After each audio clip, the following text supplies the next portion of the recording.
User manual. Nice. Styrofoam. Cables. More cables and reverse camera. And screen.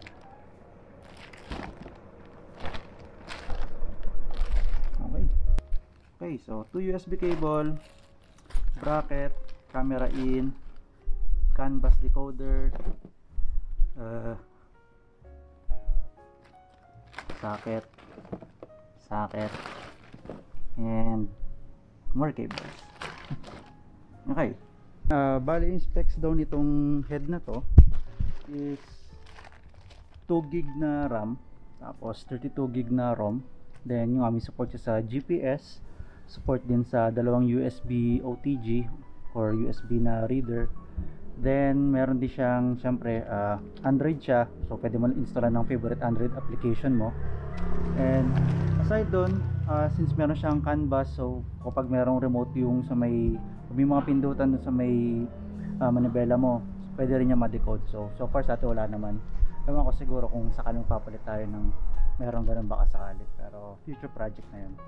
So try muna natin ito kung gagana. And yun pala, additional na rin, ang kinuha nating model is yung merong backup camera. So kasama na rin siya, yung backup camera siya, and hopefully okay naman yung liwanag niya sa dilim. So okay, try natin pasok. Ayun, bali yun na, dito natin ilalagay yung 9-inch na Android screen. So mapapalitan to, itong sa climate control natin, ilipat dito sa baba. Itong lalagyan ng shades, tanggalin na to, luha na yan. Then ito, tanggal na rin. So hindi ko alam kung mapapagawa pa natin yung CD changer sa likod, pero titingnan natin mamaya. And then para bago natin simulan to install, tanggalin muna natin to. And then itong panel na to, so gamit tayo pantungkab para hindi magasgas. Kasi tapos syempre dandahan lang, kasi yung tabs nito ay malalambot.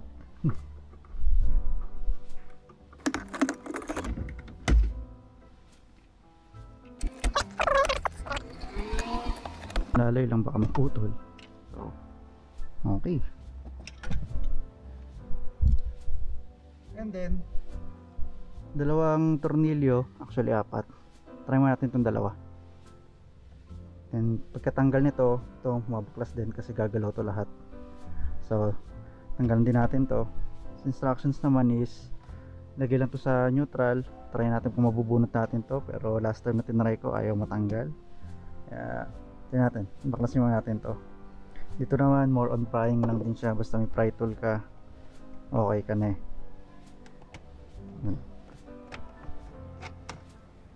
Yan, may tornilyo yung dalawa dito, tatanggalin din natin bago siya mausob. Okay, dahil babaklasin, natamad na ako.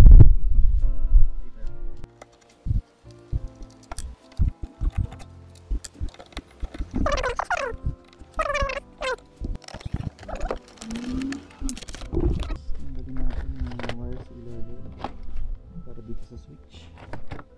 So pinch lang. Sa kabila.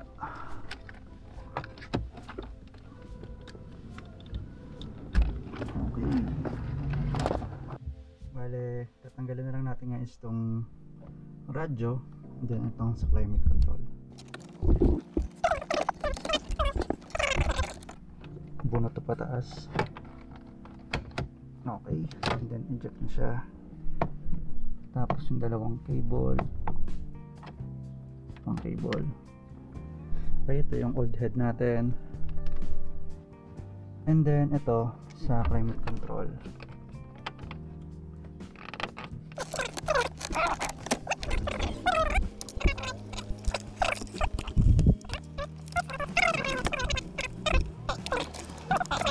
Okay. So ito ang lilipat na bali dito sa baba. And then ito, tatanggalin natin ito ng right. Game. So tanggalin mo natin itong dalawang screw ulit.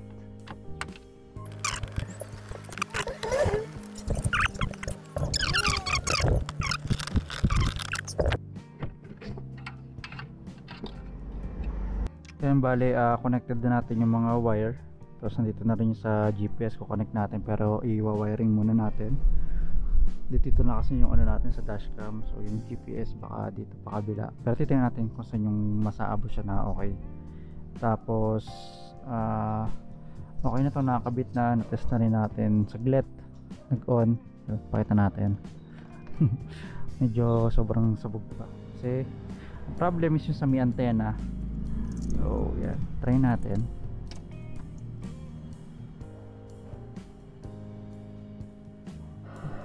Ito siya. Masagap. So ang problem natin sa may antenna kasi hindi compatible yung antenna ng stock natin dito sa antenna na nakabit dito. So mukhang magtatap muna tayo ng konti. Bale dito sa GPS, kapos yung wire kung galing tayo dito sa gitna. Ang ginawa natin, binaklas natin itong sa A-pillar, yung cover nya. So may tatlong screw dyan. So tapos ito yung pinaka GPS pack nya, diretso lang yan dito sa ilalim, hindi nakita. Tapos diretso na dito, ito tapos siya dito. Medyo matrabaho, pero ito hipitan na lang muna natin to, then cover. Tapos ito dito natin didikit somewhere parang ganyan, or pwede dito sa gilid para hindi siya masyadong obvious. So ayun, kung napansin nyo yan, madilim na.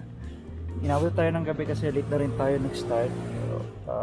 Nagkaroon din tayo ng konting issue dito sa wiring natin. Nakita naman natin kung paano ayusin.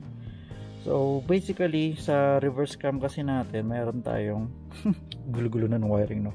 Ang wiring nya, magkabila ang video jack na ganito, then may red wire sa both side yun. So yung sa likod nung head unit natin, isang dito, ayan, color yellow na yan, magkadikit sa likod nyan. And then yung sa, syempre ito sa dulo, ito sa may reverse cam na portion. Tapos meron din tayong power supply. So ito ating reverse cam. Yan, diba gulo-gulo na.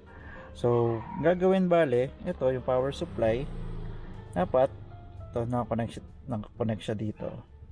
Tapos itong dalawa ayaw connect, yan.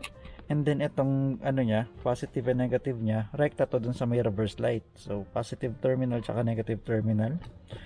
Tapos okay, may extra wire dito sa may yellow, pag sa may ito, sa may end ng reverse cam.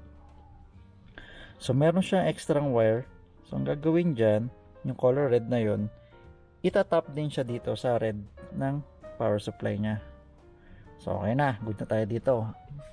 Ito naging problema yun dito sa kabilang part, since magkabilaan yun na ganun yung itsura ng kanilang cable. Hindi ko na siya mabunot, siksika na siya. Ano ba bumabata? Anyway, ito. So yung dito sa ano natin, sa may ipit yung canvas, yan, ayan, ano natin na. So ito yung sa wiring natin, ito yung sa video. And then itong part na to, sabi lang itap sa positive. So tinatry ko, nag-wire ako ng positive dito, kumuha ako sa ilalim dito sa fuse, tap ako dyan, wala nangyayari. Pag nare-reverse, wala, kulelat. So ang ginawa ko, tinignan ko, nag-search ako, sabi meron daw ditong positive na pagtatapan. Then ang sabi is yung back, doon kasi yun sa ano actually ito na, diretsuin ko na. Itong part na to, wala talaga siya dito, wala tong wire na to, yung labeled na back, hindi siya kita masyado maliwanag. Ito, yan, yung labeled na back na yan, wala talaga yan. Kinuha ko lang siya dun sa isang harness na ibang harness compared dito sa harness na gamit natin, which is yung old school na, yung ilang plug to. Puntahan natin. Yan, ito yung isang harness pang ibang model, pang 2003 pataas. So napansin ko dito, meron siya yung back na brown na wire na nakakonect sa canvas slot number 3 doon, and then dito rin sa pinaka main sa ano natin, harness natin. Then yung chinek ko doon, dinouble check ko doon sa kabila, puro aso, wala siyang ganun dito. Ito lang yung wire nya na original na nakakabit, isa lang. So yung brown na wire rekta sa canvas agad. diretso dito. So wala akong mapagtapan ng positive. Nagtry ako mag-tap dito sa key 2 tsaka sa key 1. Pareho mababa ang voltage nito. Nasa 3 volts lang sila pareho. So wala. X. Then yung tinry ko na yun nga, sabi ko, napansin ko dito na merong back siya. Tapos same lang din naman yung connection niya. Pati papuntang canvas. Nilipat ko yung wire. Nilipat ko dito. And then tinap ko to rekta itong positive wire natin dito sa video out. Video in, sorry. Tapos tinap ko siya dito. So ayun na. Interesting ko, gumana na siya. Finally. Yun lang pala yun. So bukas natin kakabit to. Hintayin natin magliwanag kasi ang hirap maggawa ng madilim. So later ulit. Bukas naman. Light. Ayan, bali, gagawin natin ngayon is install muna natin yung cabling ng ating reverse cam. So medyo baklas muna ulit. Ilakas na natin dito sa mga trim sa likod. Tapos ito, ready na to. Dito mga dadaan natin ng cable sa loob. Bala ko dito, papadaanin ko dun sa may grommet na to, dun sa may, yan, nasa may mga cable yan. Yan sa banda ron. Kaya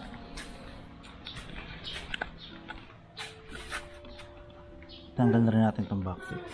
Dito siya tatawid. Plano ko dito sana. And then dun sa harap. Tapos syempre dun sa may bandang dash. Dito. Kabit. Pasok. Pasok dito. Punta sa likod. Try natin. Sana umabot ng cable.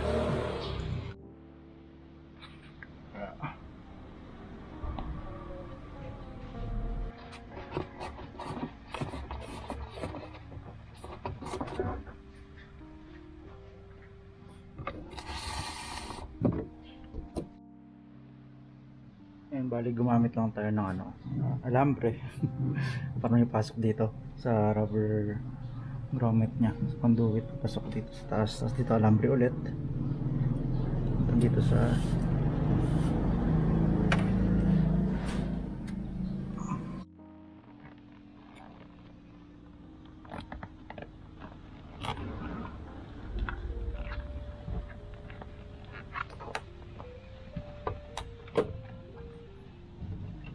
salpak muna yung mga wire papunta na dito sa na tayo, bandang glove compartment. So route lang natin papunta dito, then palabas dito sa kabila. So far yun na lahat, kabit na lang. Tapos yung dito pa pala sa USB ports natin, naayos natin dun sa taas, tamahan natin.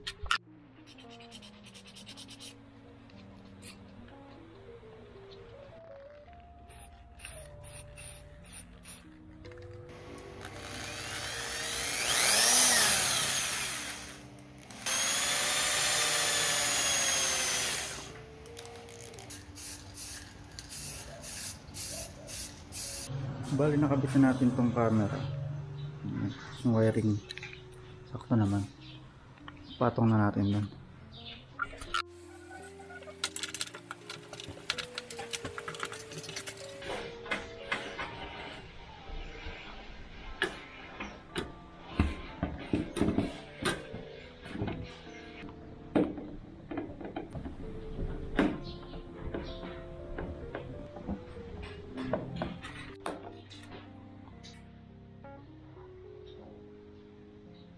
Mataas lang natin mag-attach dito sa wiring ng reverse light.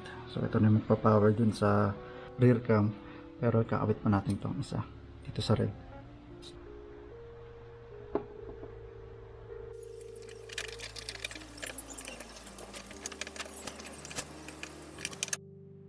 Pre-test muna kung gagana yung reverse cam.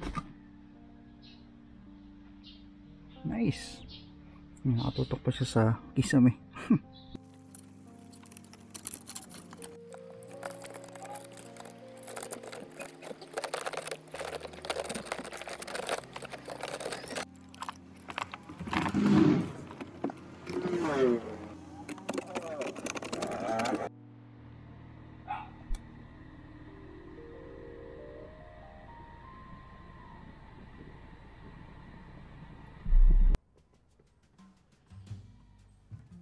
Old head.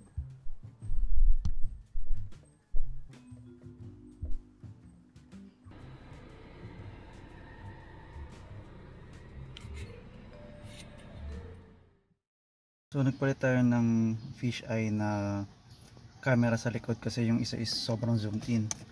So ito pag tinaray natin, yan, mas wide na siya compared dun sa una natin kinabit. And gumagalaw rin tong ano niya. Dito pag umatras ka. So ito yung itsura niya sa labas.